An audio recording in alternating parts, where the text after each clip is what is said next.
Topic है हमारे पास जिसको आज डिस्कस करेंगे एनर्जी।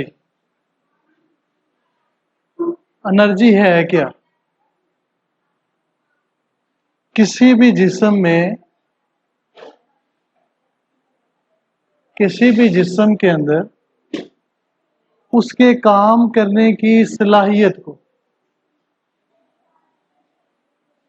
किसी भी जिस्म के काम करने की कि वो कितना काम कर सकता है, कितना वर्क वो कर सकता है, उसे हम कहते हैं एनर्जी। नहीं समझ आई? मसलन मिसाल देता हूं, हमारे पास दो लोग हैं, एक को कह लो ए और दूसरे को कह लो बी। वर्क होता है अगर कोई जिस्म के ऊपर फोर्स लगाए और वो बॉडी फासला तय करे। अब दोनों ने ए ने भी और बी ने भी 5-5 किलोग्राम के दो वजन उठाए हुए हैं। ए के पास भी 5 किलोग्राम है और बी के पास भी 5 किलोग्राम। फोर्स लग रही है दोनों की। अब वो दोनों चलना शुरू कर देते हैं तो फासला भी कवर कर रहे हैं, तो ये हो गया वर्क, ये हो गया काम, वर्क। अब हमने देखना है दोनों में से कौन ज्यादा वर्क करता है। जो पहले थक जाएगा उसका वर्क कम होगा, जो बाद में थकेगा उसका वर्क ज्यादा होगा। तो जो बाद वाला उसकी एनर्जी ज्यादा, क्योंकि उसने ज्यादा वर्क किया। तो किसी भी जिस्म में जो उसके काम करने की सलाहियत होती है कि वो कितना वर्क कर सकता है, यानी कि वजन उठा के वो कितना डिस्टेंस कवर कर सकता है, वो उसकी क्या है? एनर्जी। नहीं समझ आई? अब हम घरों में बल्ब इस्तेमाल करते हैं, पंखे इस्तेमाल करते हैं, मोटरें इस्तेमाल करते हैं, इनकी मुख्तलिफ एनर्जी है। ये वर्क कैसे करते हैं? पंखा कैसे वर्क करता है? पंखा इलेक्ट्रिसिटी गेन करता है, इलेक्ट्रिसिटी फोर्स है और उसके बाद वो घूमता है। ठीक है, वो डिस्टेंस है। समझ आ गई? तो ये वर्क हुआ। अब हमने देखना है किस पंखे की एनर्जी ज्यादा है, यानी कि वो कितनी देर तक चलता रहे तो वो हीट अप नहीं होगा, खराब नहीं होगा, वो उसकी क्या है? एनर्जी। तो एनर्जी क्या हुई? किसी भी जिस्म में काम करने की सलाहियत, किसी भी जिस्म में काम करने की, वो क्या हुई? एनर्जी हुई। एनर्जी की डेफिनेशन लिखते हैं, द एबिलिटी ऑफ बॉडी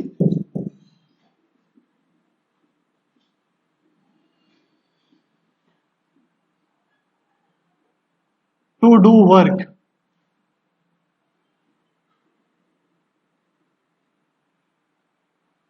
किसी जिस्म की काम करने की सलाहियत, ये होती है एनर्जी। ठीक है, और इसका यूनिट क्या होता है? इसका यूनिट क्या होता है? एनर्जी का यूनिट है जॉल। इसका यूनिट क्या है? जॉल।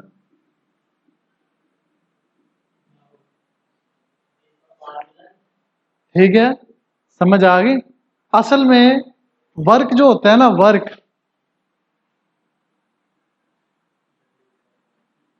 क्योंकि अब स्मार्ट सिलेबस में वर्क जो है वो छुड़वा दिया, इसीलिए इसका कंसेप्ट ले लो। वर्क क्या है? किसी जिस्म के ऊपर अगर हम फोर्स लगाएं, फोर्स लगाने से वो बॉडी डिस्टेंस कवर करे। मसलन ये दीवार है, इसको तुम धक्का लगाना शुरू कर दो तो दीवार एक जगह से दूसरी जगह जाएगी, इसका मतलब वर्क नहीं हुआ।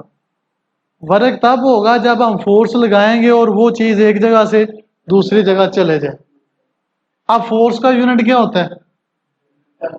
फोर्स का यूनिट क्या होता है? और फासले का यूनिट क्या होता है? तो वर्क का यूनिट क्या हो गया?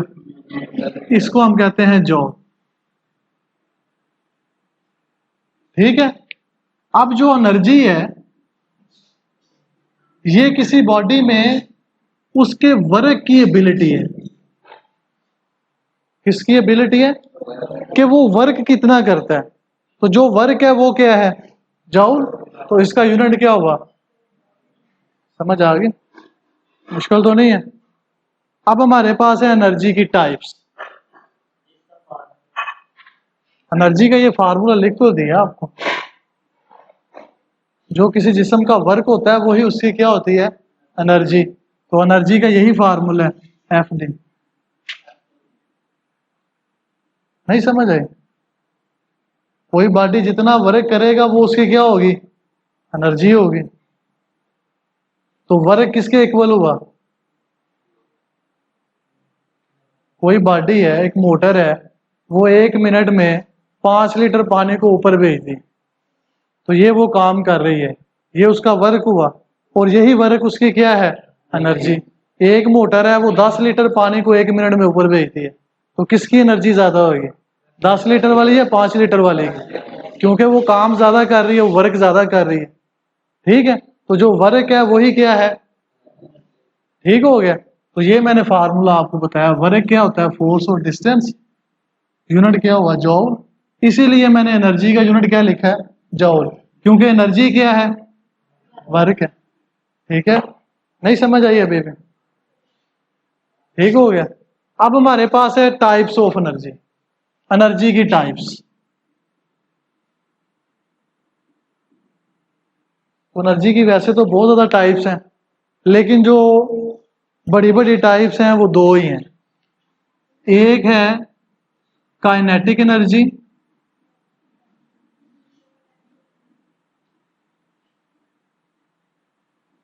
और दूसरी है पोटेंशियल एनर्जी।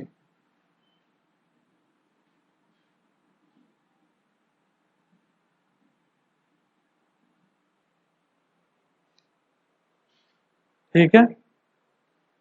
तो सबसे पहले हम देखते हैं काइनेटिक एनर्जी क्या होती है। काइनेटिक एनर्जी होती है कोई भी बॉडी जो चल रहा है ना, मूव कर रहा है,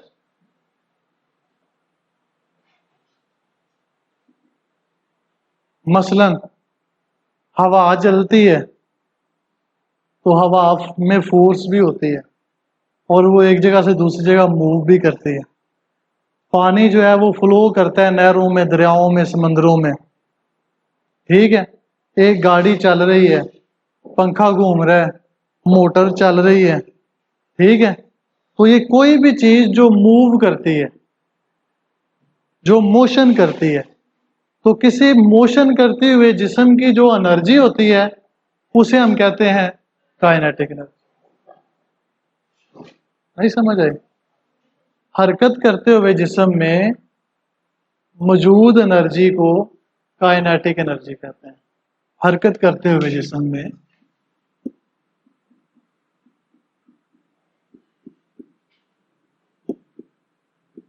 मौजूद एनर्जी को काइनेटिक एनर्जी, इसको काइनेटिक एनर्जी, के और ए से। ठीक है। ये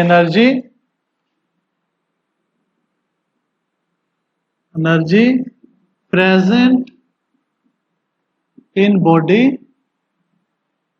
ड्यू टू इट्स मोशन। उसकी मोशन की वजह से जो उसके अंदर एनर्जी होगी वो कौन सी एनर्जी होगी, काइनेटिक एनर्जी होगी। ठीक हो गया। अब मैंने आपको बताया है कि जो काइनेटिक एनर्जी, कोई भी जो एनर्जी है वो किसके इक्वल होती है, उसके वर्क के इक्वल होती है। तो ये फिर जो काइनेटिक एनर्जी है, ये काइनेटिक एनर्जी जो बॉडी मूव कर रहा है उस बॉडी के वर्क के इक्वल होगी। ठीक है। और वर्क क्या होता है कि किसी भी बॉडी के ऊपर हम फोर्स लगाएं और फोर्स की वजह से वो बॉडी क्या करे, डिस्टेंस कवर करे, वो वर्क होता है। ऐसे ही है। अब आप लोगों ने न्यूटन सेकंड लॉ पढ़ा होगा।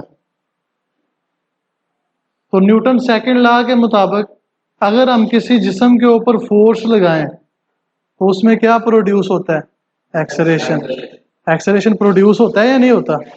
ठीक है, यानी कि अगर हम किसी जिस्म पे फोर्स लगाएं तो उसमें एक्सेलरेशन प्रोड्यूस होता है। ये एक्सेलरेशन फोर्स के डायरेक्टली प्रोपोर्शनल होता है और ये जो एक्सेलरेशन होता है ये मास के इन्वर्सली प्रोपोर्शनल होता है। ये चीज़ आपने पढ़ी थी, यानी कि A directly proportional F over M, या फिर आपने ये पढ़ा था F is equal to M A. ये चीज़ आपने न्यूटन लॉ के अकॉर्डिंग पढ़ी हुई है। ठीक है, समझ आ रही है नहीं आ रही? अब ए की वैल्यू क्या, एफ की वैल्यू आ गई हमारे पास, फासला आ गया हमारे पास। तो यहां से अगर मैं एक्सेलरेशन निकालूं, बॉडी मूव कर रहा है ना, तो यहां से अगर उसका एक्सेलरेशन निकालूं तो वो एक्सेलरेशन क्या होगा? एम मल्टीप्लाई हो रहा है, इधर आके डिवाइड हो जाएगा, तो ये उसका आ गया एक्सेलरेशन। सेकंड चैप्टर में हमने इक्वेशन ऑफ मोशन पढ़ी हुई है, तो 3 इक्वेशन ऑफ मोशन आपने पढ़ी है। एक इक्वेशन आपने पढ़ी है v f is equal to v i plus a t, एक आपने पढ़ी है s is equal to v i t plus 1/2 a t square, और एक पढ़ी है 2 a s is equal to v F square minus we I square. तो ये वाली इक्वेशन आप यूज करें। अब क्वेश्चन ये है कि हमने यही इक्वेशन क्यों यूज की है? एक्सेलरेशन तो इसमें भी है, इसमें भी है, इसमें भी है, थर्ड इक्वेशन ही क्यों यूज की है? क्योंकि हमारे पास जो फार्मूला है उस फार्मूले में टाइम नहीं है, जो वर्क है वो सिर्फ फोर्स और डिस्प्लेसमेंट है, उसमें टाइम नहीं है। तो थर्ड इक्वेशन भी टाइम पे डिपेंड नहीं करती, नहीं ना करती। ठीक है, तो यहां पे जो आपके पास है ना, एस की वैल्यू फाइंड कर लो या फिर ए की जगह पे उसकी वैल्यू लिख दो। तो ए की जगह पे जब आप उसकी वैल्यू लिखोगे, ए की वैल्यू हमने क्या निकाली? F over M. ठीक है, तो ये आ गया हमारे पास V F square minus we I square. नहीं समझ आई? अब 2 मल्टीप्लाई हो रहा है, इधर आके डिवाइड हो जाएगा, एम डिवाइड हो रहा है, इस तरफ जाके क्या हो जाएगा? मल्टीप्लाई। तो एम मल्टीप्लाई हो गया, 2 डिवाइड हो गया, वी एफ का स्क्वेयर माइनस वी आई का स्क्वेयर। तो ये हमारे पास किसके इक्वल आएगा? Force into distance. ठीक है, अब देखो, फोर्स